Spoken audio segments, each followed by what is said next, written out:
مجھے اپنے عشق میں ضم کرنا اے میرے یہ کیوں اسلامک اسٹوڈیو۔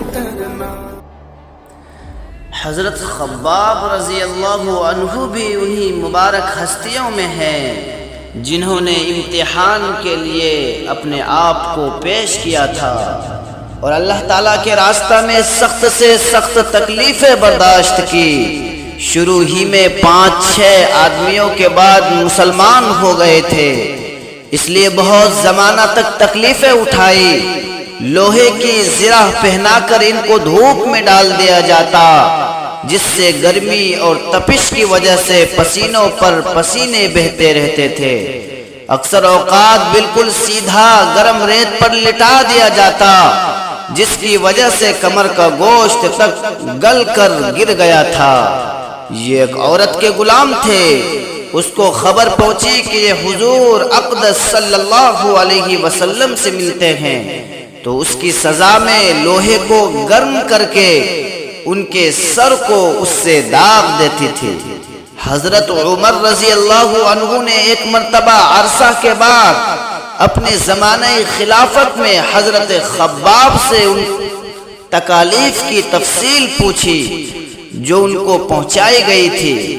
انہوں نے عرض کیا کہ میری کمر دیکھیں۔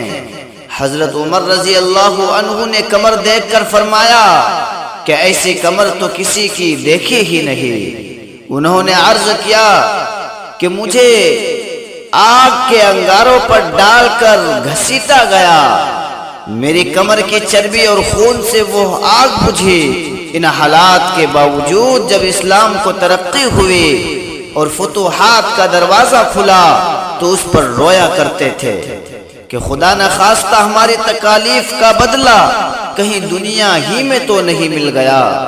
حضرت خباب رضی اللہ عنہ کہتے ہیں کہ ایک مرتبہ حضور نے خلاف عادت بہت ہی لمبی نماز پڑھی۔ صحابہ کرام نے اس کے متعلق عرض کیا تو حضور علیہ السلام نے ارشاد فرمایا کہ یہ رغبت اور ڈر کی نماز تھی۔ میں نے اس میں اللہ تعالیٰ سے 3 دعائیں کی تھی، 2 ان میں سے قبول ہوئی اور ایک کو انکار فرما دیا۔ میں نے یہ دعا کی کہ میری ساری امت قحط سے ہلاک نہ ہو جائے، یہ دعا قبول ہو گئی۔ دوسری دعا یہ کی کہ ان پر کوئی ایسا دشمن مسلط نہ ہو جو ان کو بالکل مٹا دے، یہ بھی قبول ہو گئی۔ تیسری یہ دعا کی کہ ان میں آپس میں لڑائی جھگڑے نہ ہو، یہ بات منظور نہیں ہوئی۔ حضرت خباب رضی اللہ عنہ کا انتقال سن 37 ہجری میں ہوا اور کوفہ میں سب سے پہلے صحابی یہی دفن ہوئے۔ ان کے انتقال کے بعد حضرت علی کرم اللہ وجہہ کا گزر ان کی قبر پر ہوا تو ارشاد فرمایا اللہ خباب پر رحم فرمائے۔ اپنی رغبت سے مسلمان ہوا اور خوشی سے ہجرت کی اور جہاد میں زندگی گزار دی اور مصیبتیں برداشت کی۔